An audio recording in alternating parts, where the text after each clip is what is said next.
United Nations के अनुसार हर इंसान को कुछ ऐसे ह्यूमन राइट्स हैं जो मिलने चाहिए, चाहे वो किसी भी कंट्री में रहता हो। हालांकि इंडिया में अक्सर ह्यूमन राइट्स वायलेशंस देखने को मिलती रहती हैं, आए दिन कोई ना कोई न्यूज आती रहती है। आज इस ज्वलंत मुद्दे पर मेरे साथ बात करने के लिए मौजूद हैं बीजेपी के पंजाब के ह्यूमन राइट्स सेल के कन्वेनर मिस्टर कामेश्वर गोंबर। कामेश्वर जी, मेरे मंडे टॉक इंटरव्यू सीरीज में आपका स्वागत है। बहुत बहुत धन्यवाद सर। सबसे पहले मैं पंजाब पे ही आता हूँ।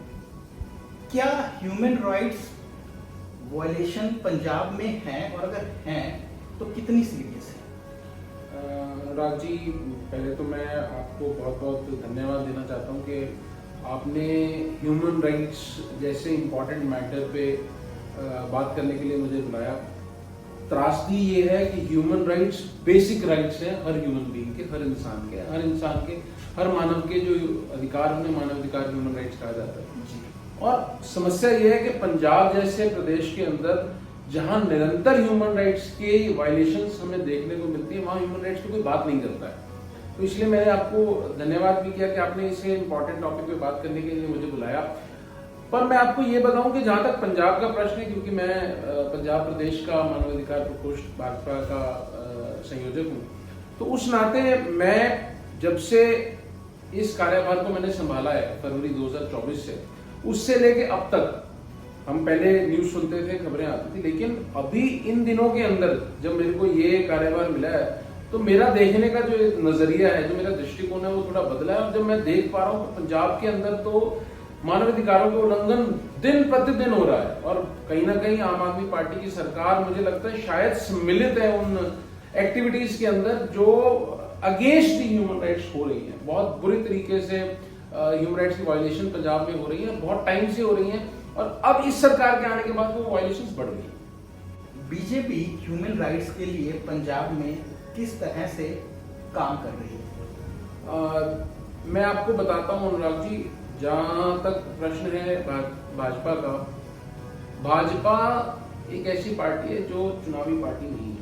भाजपा एक ऐसा दल है जो सदैव काम करता है और समाज के मुद्दों के साथ जुड़े हुए हम लोग हैं।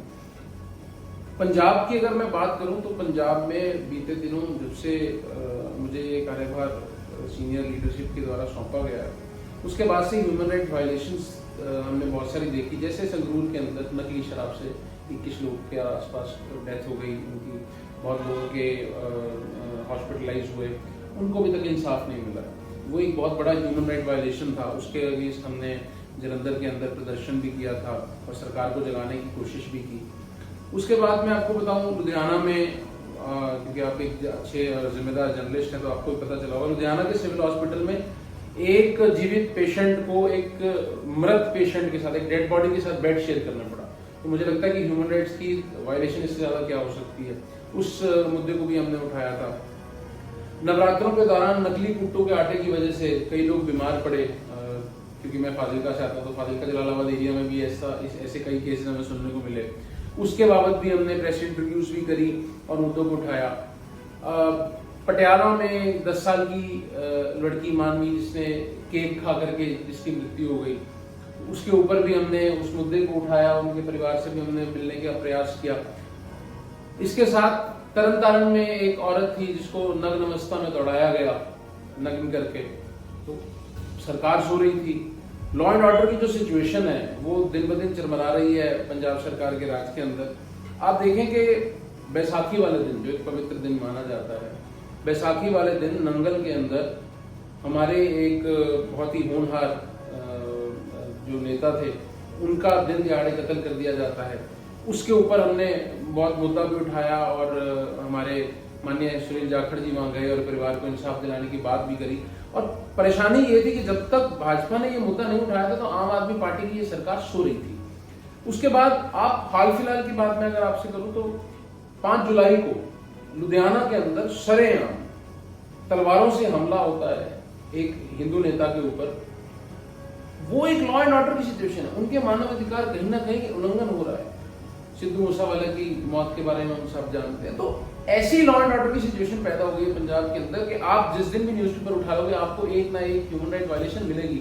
और हम बतौर एक राजनीतिक दल, बतौर एक सामाजिक संस्था, हमारा जो दायित्व बनता है हम उसको पूरा प्रयास कर रहे हैं। और जहां जहां हमें जरूरत होती है हम अपने आवाज भी बुलंद करते हैं। प्रेस कॉन्फ्रेंसेस की है, सरकार को जगाने का प्रयास भी किया, लोगों को इंसाफ दिलाने का प्रयास भी किया और कहीं ना कहीं एक पॉजिटिव एटमॉस्फेयर भी देने की कोशिश की है लोगों को कि जिससे लोग एक दूसरे के ह्यूमन राइट्स के प्रति थोड़े विजिलेंट रहें। तो हम निरंतर प्रयास कर रहे हैं और आने वाले समय में हमारे पास और भी पाइपलाइन में बहुत सारे एजेंडा हम काम करते रहेंगे।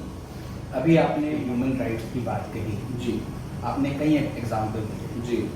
अब मैं आपको थोड़ा सा पीछे लेके चलता हूँ जी, 2024 में इसी साल जी, शुभकरण सिंह, अगर आपको पता हो, जी, किसान आंदोलन के दौरान जी, उनकी मृत्यु हो गई। जी। क्या उसके ह्यूमन राइट्स नहीं थे? बिल्कुल थे, बिल्कुल।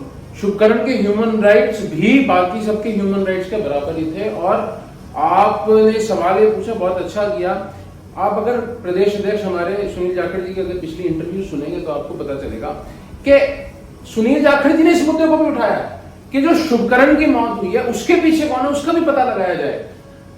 भाजपा एक जिम्मेदार राजनीतिक दल है, वो कभी भी ये फैसला नहीं करते हम लोग कि हाँ इसके ह्यूमन राइट्स हैं या इसके ह्यूमन राइट्स नहीं है। ह्यूमन राइट्स हम सबके लिए बराबर है, हम सभी को एक समान दृष्टि देखते हैं। हम तो एक आत्म मानववाद के दृष्टिकोण से चलने वाली पार्टी है और समाज के अंतिम छोर पर खड़े व्यक्ति तक हमारा धर्म है पहुंचना और हम पहुंचने का प्रयास करते हैं। बिल्कुल मैं आपकी बात से पूर्णतः सहमत हूं कि शुभकरण के ह्यूमन राइट्स थे और मैं आज भी आपके मंडे टॉक्स के चैनल के माध्यम से ये कहना चाहता हूं कि एक हाई लेवल कमेटी बनाई जाए और उसकी डेथ को इन्वेस्टिगेट किया जाए कि वो कौन लोग थे जिन्होंने शुभकरण को ऐसा करने पे मजबूर किया। हमारे यूथ को जो उकसा रहे हैं लोग, जो बिना मतलब के ये आंदोलन के नाम पे आडंबर कर रहे हैं लोग, उनका पर्दाफाश होना चाहिए और हमारे आने वाली जनरेशन को बचाने के लिए उनके ह्यूमन राइट्स की रक्षा करनी चाहिए।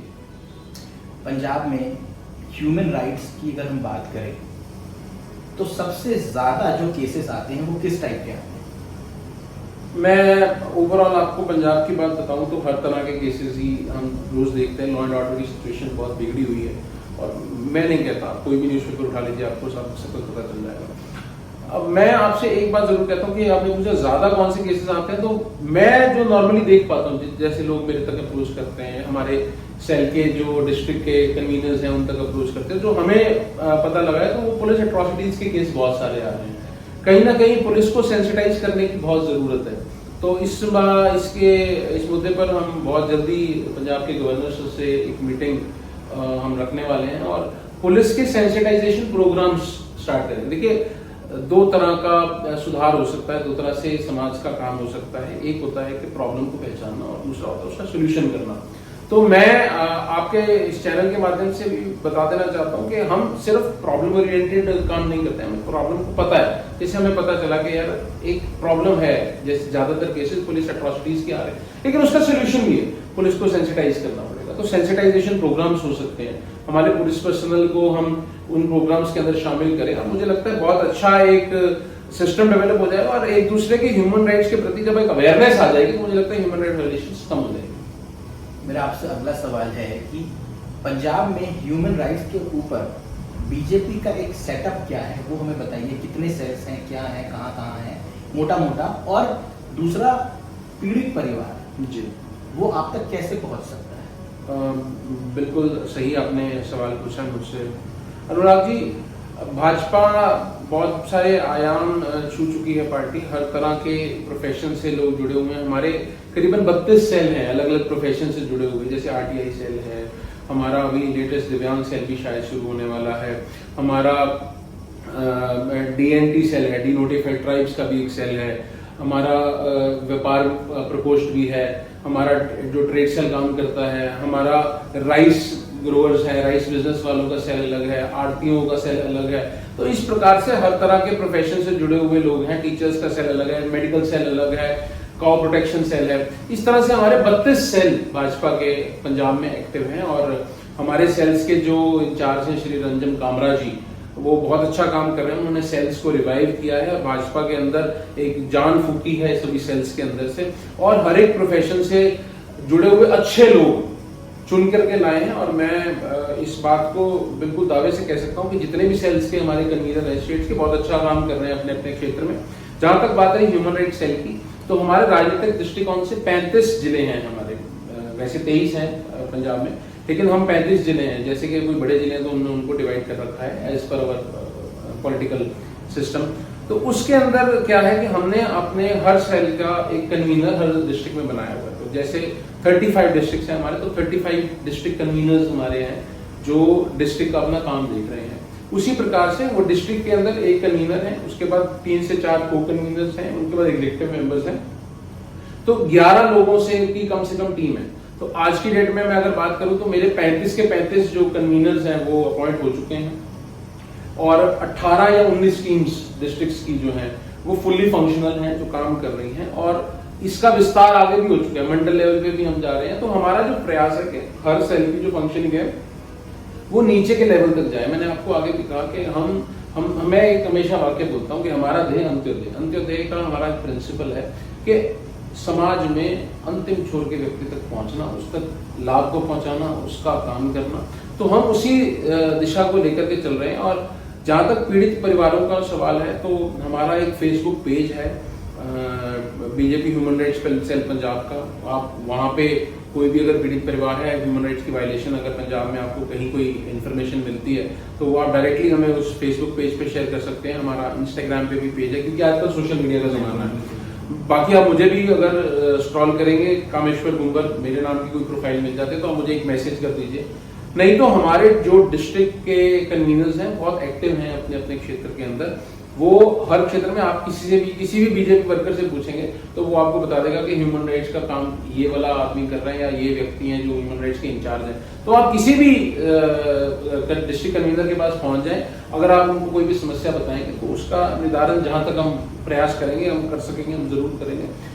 हमारा दायित्व जो है as BJP, as a political party, हमारा दायित्व ये है कि हम लोगों की समस्याओं को सुलझाने का प्रयास निरंतर करते रहें। और वो हम मैं फरवरी से इस पोस्ट पे मुझे नवाजा गया, तो मैं फरवरी से एक्टिवली काम कर रहा हूँ, और मुझे सारी टीम्स जो मेरी बन चुकी हैं वो बड़े अच्छे से काम कर रही हैं। और आने वाले टाइम में हम ह्यूमन राइट्स के जितने भी वायलेशन हमारी नॉलेज में आते हैं तो हम उनको भरपूर आवाज देकर के उठाएंगे। जैसे अभी आप देखें कि इतना बड़ा एक मुद्दा जो आरजीकर हॉस्पिटल में वहाँ पर वेस्ट बंगाल में कोलकाता में हुआ है, तो उससे बड़ा मुझे लगता है ह्यूमन राइट वायलेशन क्या हुआ। एक लड़की की अस्मिता के साथ खिलवाड़ करके उसको मौत के घाट उतार दिया गया। और वहाँ की पुलिस, मैं शर्मिंदगी महसूस करता हूँ ये कहने में कि वहाँ की पुलिस ने इतना बर्बरतापूर्ण व्यवहार किया। उसके बाद जिस प्रकार से वहाँ 7,000 लोगों की भीड़ आ जाती है और सारा का सारा क्राइम सीन डिस्ट्रॉय कर दिया जाता है। कल माननीय सर्वोच्च न्यायालय ने स्वयं इसका संज्ञान लिया, सुओ मोटो कॉग्निजेंस लिया, जिसके अंदर एक स्पेशल टास्क फोर्स बनाई गई है। और उसके साथ साथ उन्होंने डॉक्टर्स को, जो हिंदुस्तान भर के डॉक्टर्स थे, उनको आश्वासन दिया कि हम उनके ऊपर काम कर रहे हैं। मैंने भी अपने तौर पे जो हमारा नेशनल ह्यूमन राइट्स कमीशन है उनको हमने लिखा है कि ऐसे मुद्दों के ऊपर हम काम करें और वेस्ट बंगाल की जो सरकार है उससे जवाबदेही मांगी जाए। मेरा आपसे आखिरी सवाल ये है जी, अगर हम नॉन पॉलिटिकल की बात करें, जी, पार्टी से ऊपर उठ के, पॉलिटिक्स से ऊपर उठ के, जी, तो इंडिया में ह्यूमन राइट्स वायलेशंस की मूलभूत वजह क्या है? मैं ओवर पॉपुलेशन, लोगों में जागरूकता कम, या आपके हिसाब से क्या है वजह? मैं आपको अनुराग जी इस सवाल का बहुत डिटेल्ड जवाब है, मैं इतना समय नहीं लूंगा, लेकिन मैं आपको शॉर्ट में जरूर बता देता हूँ। एक चेन रिएक्शन, एक चेन है जहां हमारी देश की समस्याएं एक दूसरे से जुड़ी हुई हैं, जिसके अंदर हमारी पॉपुलेशन भी एक समस्या है, अनएम्प्लॉयमेंट जो है वो भी एक समस्या है, हमारा जो एक सोसाइटी का हनन हो गया, जो हमारे सोशल वैल्यूज का हनन हुआ है, जो हमारा पाश्चात्यकरण हो गया है, वो भी एक समस्या है, जो हमारे जो सरकारों की जो एक एटीट्यूड रहा है, जैसे पंजाब सरकार का एटीट्यूड है, वेस्ट बंगाल सरकार का भी एटीट्यूड देख रहे हैं, तो वो कहीं ना कहीं उसको कंट्रोल करने के अंदर जो कमी हुई है वो एक बहुत बड़ी प्रॉब्लम है। तो ये कुछ चेन्स हैं जो आपस में जुड़ी हुई हैं, जहां पे हमें बहुत कुछ करने की आवश्यकता है। जैसे अभी एक बड़ा ज्वलंत मुद्दा चल रहा है यूनिफॉर्म सिविल कोड का। यूनिफॉर्म सिविल कोड एक ऐसा मुद्दा है जो मुझे लगता है कि बहुत जल्दी अप्लाई कर देना चाहिए हमें, क्योंकि एक यूनिफॉर्मिटी नहीं है हमारी सिविल लिटिगेशंस के अंदर। तो कहीं ना कहीं हम हिंदू हैं, मुस्लिम हैं, जातियों में बटे हुए हैं, धर्मों में बटे हुए हैं, मजहबों पंथों में बटे हुए हैं, और कहीं ना कहीं एक प्रॉपर एजुकेशन सिस्टम भी नहीं है उसको सबको संभाल के रखने के लिए। तो मुझे लगता है कि एक सोल्यूशन नहीं है इसका, हमें ह्यूमन राइट्स वायलेशन को बहुत एंगल से देखने की आवश्यकता है। ह्यूमन राइट वायलेशन बहुत तरह की है। जैसे पंजाब सरकार की अगर मैं बात करूं, क्योंकि मैं पंजाब से ही हूं, तो पंजाब सरकार की अगर बात करूं तो 5-5 से 7-7 महीने हो चुके हैं एम्प्लॉइज को सैलरी नहीं मिली है। एक आदमी को आप सरकारी नौकर है, उसको आप सैलरी नहीं दे रहे हो 7 महीने, तो ये उसके मानवाधिकारों का हनन है। इस प्रकार से भी बहुत सारी वायलेशंस है, सिर्फ ये नहीं है कि जो लॉ एंड ऑर्डर सिचुएशंस है, बहुत सारी ऐसी चीजें जहां हमेशा ह्यूमन राइट्स की वायलेशन हम देखने को मिल रहे हैं। ऑल ओवर इंडिया की बात की जाए तो कहीं ना कहीं अवेयरनेस की कमी है। अवेयरनेस जब तक नहीं आएगी, जब तक एनजीओज, हमारे यहाँ एनजीओज बहुत है, लेकिन एनजीओज ह्यूमन राइट्स पे भी बहुत है, लेकिन ह्यूमन राइट्स पे काम उतना बढ़ चढ़ के नहीं हो रहा है। थोड़ा हमारे को लगता है कि जो हमारी ह्यूमन राइट्स कमीशन है, हर स्टेट की ह्यूमन राइट्स कमीशन है, नेशनल ह्यूमन राइट्स कमीशन है, इनको थोड़ा और विजिलेंटली काम करना पड़ेगा। जैसे कि बैकवर्ड क्लासेस भी, उनके भी ह्यूमन राइट्स हैं, उनके साथ भी अगर कुछ गलत हो रहा है तो उसके जो मैटर्स आ रहे हैं उनको भी जल्दी से टेकअप किया जाए, उनका निपटारा जल्दी हो। तो एक सिस्टम डेवलप करना पड़ेगा, एक स्पेशल, मैं तो कहूँगा जैसे ह्यूमन राइट्स कमीशन है केसेस लेती है, उस तरह से इस ट्रिब्यूनल को विस्तार किया जा सकता है। ह्यूमन राइट्स के बेंचेस बनाए जा सकते हैं अलग अलग, जहां पे ह्यूमन राइट वायलेशन को प्रॉपर्ली देखा जाए, उनको समझा जाए। दूसरी चीज है कि सरकारों को अपने गिरेबान में झांकने की आवश्यकता है। मैं जब सरकारों की बात करता हूँ तो मैं वही कह रहा हूँ, जब मैं सरकारों की बात करता हूँ तो मैं सभी सरकारों की बात करता हूँ, हर राजनीतिक दल को बीच में लेकर के चलता हूँ। गिरेबान में झांकने की इस वजह से आवश्यकता है क्योंकि आपने मुझसे सवाल के स्टार्टिंग में पूछा कि पॉलिटिक्स से ऊपर उठ के मैं बात करूँ, तो मैं बिल्कुल राजनीति से ऊपर उठकर बात करता हूँ। एक मानव होने के नाते मैं समझता हूँ कि हर पॉलिटिकल पार्टी को अपना एक इंट्रोस्पेक्शन करने की आवश्यकता है, वो चाहे मेरी अपनी पार्टी ही क्यों ना हो, इंट्रोस्पेक्शन करने की आवश्यकता है और देखना होगा कि कहीं अगर हमारे में भी कुछ ऐसे एलिमेंट्स हैं जो कहीं ना कहीं ह्यूमन राइट्स की वायलेशन में इन्वॉल्व है, हमें उनसे भी किनारा करना चाहिए। दूसरी चीज मैं आपको ये कहूंगा कि जैसे आम आदमी पार्टी की सरकार की अगर मैं बात करूँ, एक सिस्टमेटिक तरीके से ह्यूमन राइट्स को असिस्ट कर रही है, जाने अनजाने कर रही है, मैं नहीं जानता, लेकिन असिस्टेंस आ रही है।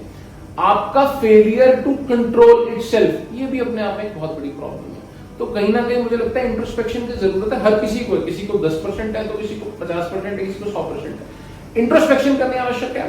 दूसरा, आपके चैनल के माध्यम से जितने भी दर्शक आपको देख रहे हैं, जितने आपके व्यूअर्स हैं, सब्सक्राइबर्स हैं, फॉलोअर्स हैं, उनको भी मैं एक रिक्वेस्ट करूंगा कि आप अपने ह्यूमन राइट्स को भी समझें, लेकिन ह्यूमन राइट्स से ऊपर एक चीज होती है ड्यूटीज। हम राइट्स की हमेशा बात करते हैं, ड्यूटीज की बात नहीं करते।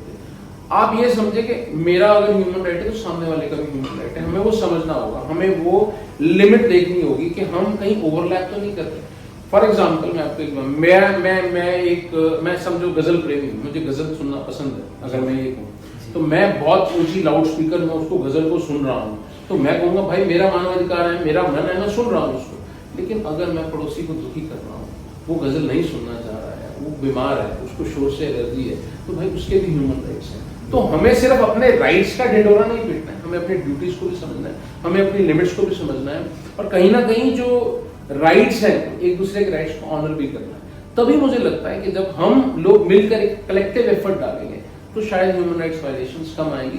दूसरा, मैं कहूँगा आपके जितने भी व्यूअर्स सब्सक्राइबर्स हैं कि आप रीच आउट जरूर करें। अगर आपको ह्यूमन राइट वायलेशन कोई मिलती है तो आप अपने, मैं बीजेपी को तो मैं कहूँगा मेरे से संपर्क करें, आप किसी भी पार्टी से या किसी भी एनजीओ से जो ह्यूमन राइट्स पे काम करती है उन तक पहुंचे जरूर, क्योंकि वायलेशंस ह्यूमन राइट्स की ना रिपोर्टेड कम होती है सर। लोग डरते ज्यादा हैं क्योंकि कहीं ना कहीं एक माइटी के साथ लड़ाई, एक दबदबा वाले व्यक्ति के साथ लड़ना आसान नहीं होता। तो मैं आश्वासन देना चाहता हूँ भारतीय जनता पार्टी के बिहाफ पे, ह्यूमन राइट्स सेल पंजाब के बिहाफ पे, कि पंजाब भाजपा की अगर मैं बात करूँ तो हम हर व्यक्ति के साथ खड़े हैं और पूरी मुस्तैदी के साथ खड़े हैं। आपको शायद पता हो या ना पता हो, हमारे भाजपा के कई लीडर्स को थ्रेट कॉल्स, थ्रेट लेटर्स आ रहे हैं, पिछले कुछ दिनों से चल रहा है सिस्टम। बावजूद उसके हम बिल्कुल डट करके पंजाब की जनता के साथ खड़े हैं। पंजाब की जनता के साथ अगर कोई भी अन्याय होगा, कोई भी ह्यूमन राइट्स वायलेशन होगी, तो भाजपा का जो मानवाधिकार प्रकोष्ठ है, ह्यूमन राइट्स सेल, वो सबसे आगे खड़ा होगा और हम किसी की लड़ाई के अंदर शामिल होंगे और उसको एक अंजाम तक पहुंचाने का पूरा प्रयास करेंगे। इतना कम समय होने के बावजूद आपने मुझसे बात की, इसके लिए बहुत बहुत शुक्रिया। ये मैं आपको बता दूं कि कामेश्वर जी का मेरा दूसरा इंटरव्यू है, इससे पहले भी मैं इनका एक इंटरव्यू ले चुका हूँ। और कामेश्वर जी ना केवल पॉलिटिकली एक्टिव हैं, बल्कि ये एक लॉयर भी हैं, बहुत अच्छे लॉयर हैं। पंजाब, आपका चंडीगढ़ और दिल्ली में प्रैक्टिस करते हैं। उसके साथ साथ ये एक पोइट भी हैं। मैं चाहूँगा कि आप मुझे पोइटिक कुछ है जो सुना सकते हैं। मैं प्रयास करता हूँ अनुराग जी। असल में क्या है ना जी, आपका जो शो है बड़ा एक प्रभावशाली शो होता है। मंडे टॉक्स की मैं इंटरव्यूज देखता आया हूँ, तो मुझे लगता है कि कहीं ना कहीं जो एक इम्पैक्ट है वो बहुत लोगों तक जाता है। मैं आपके दर्शकों को भी बता देना चाहता हूँ, अनुराग जी ने लास्ट टाइम जब मेरा इंटरव्यू किया था तो दिल्ली 30 हज़ारी में एक वकील साहब थे जिनको गोली लगी थी पुलिस की, तो सभी एक साइडेड होकर के एक एंगल दिखा रहे थे, तो वकीलों का एंगल कहीं वो सामने नहीं आया था, तो लॉयर्स की आवाज़ बनकर अनुराग जी मेरे साथ आए थे। तो मैं अभी भी उनका धन्यवाद करता हूँ उस इंटरव्यू के लिए। जहाँ तक आपने बात कही पॉलिटिक की, तो मैं क्योंकि पंजाब से हूँ और बड़ा हिसाब किताब जो है आने पिछले कुछ समय से जो बहुत बुरा चल रहा है, तो इन्हीं परिस्थितियों के ऊपर मैंने कुछ लिखने का प्रयास किया था। एक कविता है पंजाबी में, अगर आपके दर्शक समझें तो मैं उसके ऊपर वो एक कविता है वो सुनाऊंगा। मैं वैसे नॉर्मली किसी पार्टी या व्यक्ति के खिलाफ ज्यादा बोलता नहीं, लेकिन कई बार कुछ लोग ऐसा कर जाते हैं कि इंसान बोले बिना रह नहीं सकता। तो मुझे लगता है कि जो आम आदमी पार्टी की सरकार ने पंजाब में अंदर त्रासदी की है, उसको लेकर के कुछ शब्द मैंने लिखे हैं, तो मैं आपके शो पे सुना देता हूँ। मैं लिखा था कि एक आड़ू फाड़ू मारदा झाड़ू, एक आड़ू फाड़ू मारदा झाड़ू हुन अपना पंजाब उजाड़ू, एक आड़ू फाड़ू मारदा झाड़ू हुन अपना पंजाब उजाड़ू, जो दिल्ली नशियां विच रोड़ी इत्थे भी बोतल घर घर वाड़ू, झूठ फरेबां दी बीन वजा के बनदे सब दे काम विगाड़ू, ते आम आदमी असली खासे, आम आदमी असली खासे एक दूजे दा पुट्टन दाड़ू, धरने साडे राज च नहीं होए, धरने साडे राज च नहीं होए, जेड़ा बोले डंडे चाड़ू, ते फ्री दे भांबड़ भूसे पाया, पूरा स्कीमी बड़ा जुगाड़ू, आउंदे खटकड़ फसलां साड़ियां, जांदा साडियां नस्लां साड़ू, ते सिद्धू सूरी बग्गा जे किन्ने कतल करा परिवार उजाड़ू, पर लोकां ने सुत्ते रहना, पर लोकां ने सुत्ते रहना, सुत्तियां दे भी लीड़े पाड़ू, पर लोकां ने सुत्ते रहना, ये सुत्तियां दे भी लीड़े पाड़ू, पंजाब च नित नवे नशे ने, आप दे हल्के नकली दारू, लाशां चीखां अथरू नहीं दींदे, लाशां चीखां अथरू नहीं दींदे, इनू शीशा मैला दिसे तिहाड़ू, करोड़ों दे इश्तिहार पोस्टर, वड्डे वड्डे गप गपाड़ू, 2 साल ही बर्बाद हो गए, खौरे किन्ना कर्जा चाड़ू, शुभ करना नू वर्ग ला के, शुभ करना नू वर्ग ला के, करे सियासत चम चिगाड़ू, वो 5 मिनटी MSP वाली कि दिन बीबी चुटकी मारू, यारां दे हेलीकॉप्टर उड़दे, गोवा जाके पींदे ताड़ू, गोवा जाके पींदे ताड़ू, ते भाभी साडी लई काफले चलदे, भाभी साडी लई काफले चलदे, मसे लखां दा तेल साड़ू, पंजाब सियाणे लोग वसिंदे, वारी वारी नहीं बनदे आड़ू, वो छड़ गूं बरदस्तू की लेना, एवें घूरू दीदे पाड़ू, और जुगनू साहब नू कर सलामा, सुनदा रहंदा हस साड़ू, एक आड़ू फाड़ू मारदा झाड़ू, हुन अपना पंजाब उजाड़ू, हुन अपना पंजाब उजाड़ू। तो मैंने अपनी इस कविता के माध्यम से कहीं ना कहीं एक निशाना भी साधा है और जगाने का प्रयास भी किया है। जो आम आदमी पार्टी की सरकार है, तो उन्होंने पिछले कुछ दिनों में हरकतें कही हैं, जितना कर्जा उन्होंने चढ़ा दिया है, जितना लॉ एंड ऑर्डर की बुरी हालत पंजाब के अंदर कर दी है, मुझे लगता है पंजाब को काफ़ी पीछे धकेल दिया है इन लोगों ने, बहुत कर्जा भी चढ़ा दिया। और आप हैरान हो गए ये जान करके कि कर्जे का मेजर पोर्शन जो ये कर्जा उठाते हैं वो एडवर्टाइजमेंट में लगाते हैं।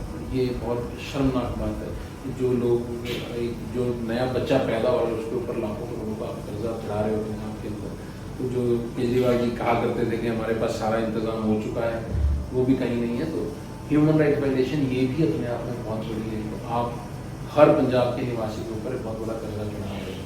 मुझे लगता है कि पंजाब सरकार को इंट्रोस्पेक्शन की बहुत ज़्यादा ज़रूरत है। पंजाब के अंदर ह्यूमन राइट्स वायलेशन को कंट्रोल करने की बहुत ज़रूरत है और लोगों को जागरूक होने की और ज़्यादा ज़रूरत है। चलिए, इसी के साथ मैं इस इंटरव्यू को एंड करता हूँ। मैं आशा करता हूँ कि आपसे फिर मुलाकात होगी किसी और मुद्दे पर। तब तक के लिए मुझे दीजिए इजाज़त। Thank you.